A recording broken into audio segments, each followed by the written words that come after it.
안녕하세요. 오늘의 시니어입니다. 나이가 들수록 외로움이 가장 크게 찾아오는 순간은 언제일까요? 혼자 밥을 먹을 때도 아니고 집에 혼자 있을 때도 아닐 수 있습니다.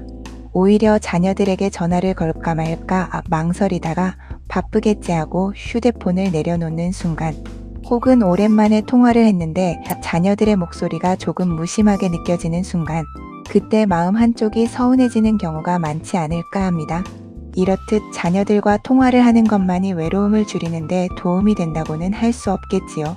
오히려 동네에서 자주 마주치는 이웃, 같이 걷는 친구, 복지관에서 인사 나누는 사람 한 명이 마음에 더 큰 위로가 될 수 있습니다. 오늘의 주제는 노년기 외로움을 줄이는 현실적인 관계 만들기입니다. 물론 자녀와의 관계는 중요합니다.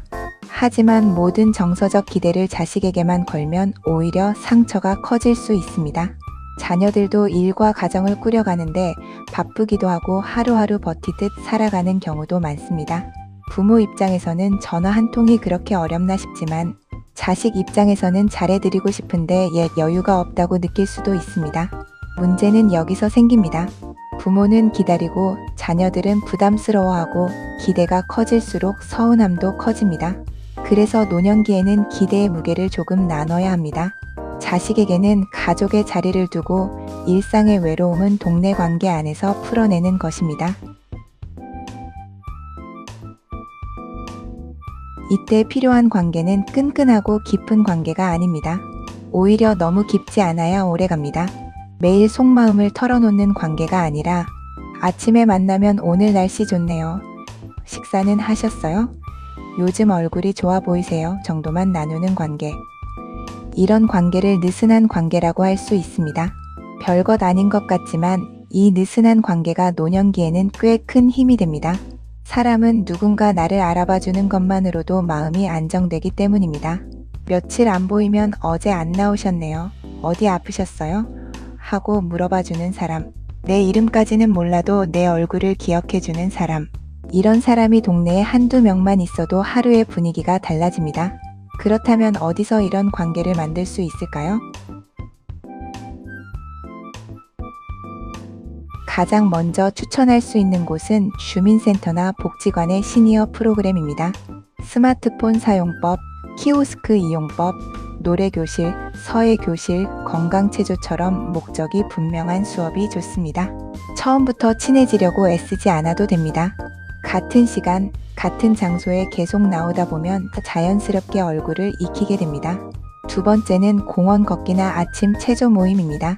요즘은 동네 공원이나 황토길에서 맨발 걷기, 가벼운 스트레칭, 체조 모임을 하는 경우가 많습니다. 이런 모임의 장점은 부담이 적다는 것입니다. 회비가 크지 않고 준비물이 많지 않고 그냥 정해진 시간에 나가기만 하면 됩니다. 운동도 되고 사람도 만나고 무엇보다 집 밖으로 나가는 이유가 생깁니다.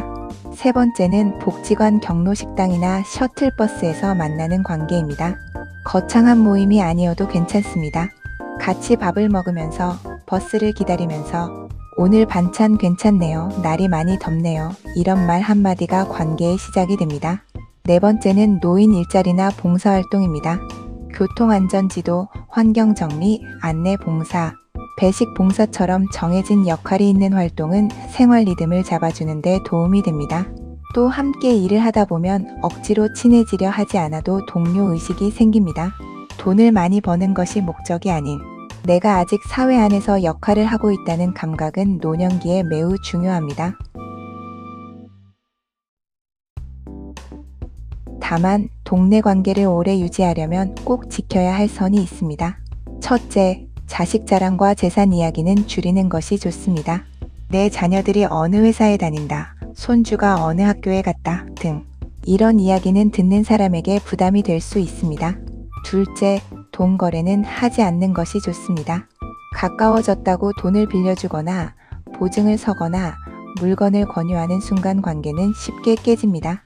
노년기에 좋은 관계는 가볍고 안전해야 합니다. 셋째, 사생활을 너무 깊게 묻지 않는 것이 좋습니다.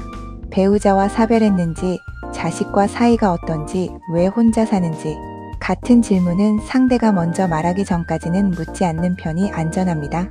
넷째, 만날 때마다 아픈 이야기, 서운한 이야기, 자식 원망만 반복하지 않는 것이 좋습니다. 물론 힘든 이야기를 나눌 수는 있습니다. 하지만 매번 같은 한탄이 반복되면 상대방도 지치게 됩니다. 가벼운 안부, 날씨, 음식, 건강한 취미, 동네 소식 정도가 느슨한 관계를 오래 유지하는 데 더 좋습니다. 노년기의 외로움은 자녀들이 나를 덜 사랑하거나 덜 챙겨서 생기는 문제가 아닙니다. 생활 반경이 줄어들고 만나는 사람이 줄어들고 내 이름을 불러주는 사람이 적어지면서 조금씩 커지는 감정입니다. 그래서 해결도 거창할 필요가 없습니다. 오늘부터 딱 한 가지면 됩니다. 집 근처 주민센터 프로그램을 찾아보기, 복지관 식사 시간을 알아보기, 아침에 같은 시간 공원에 나가보기, 아파트 작은 도서관이나 커뮤니티 모임을 살펴보기를 일단 시작해보는 것입니다. 처음부터 친구를 만들겠다고 생각하지 않아도 됩니다. 그냥 얼굴을 익히고 인사를 나누고 같은 시간에 같은 장소에 나가는 것, 그 정도면 충분합니다. 자식에게 기대는 마음은 조금 가볍게, 동네에서 나누는 인사는 조금 더 자주. 이 작은 변화가 노년기의 외로움을 줄이는 가장 현실적인 시작이 될 수 있습니다. 오늘의 시니어였습니다. 건강하고 편안한 하루 보내세요. 감사합니다.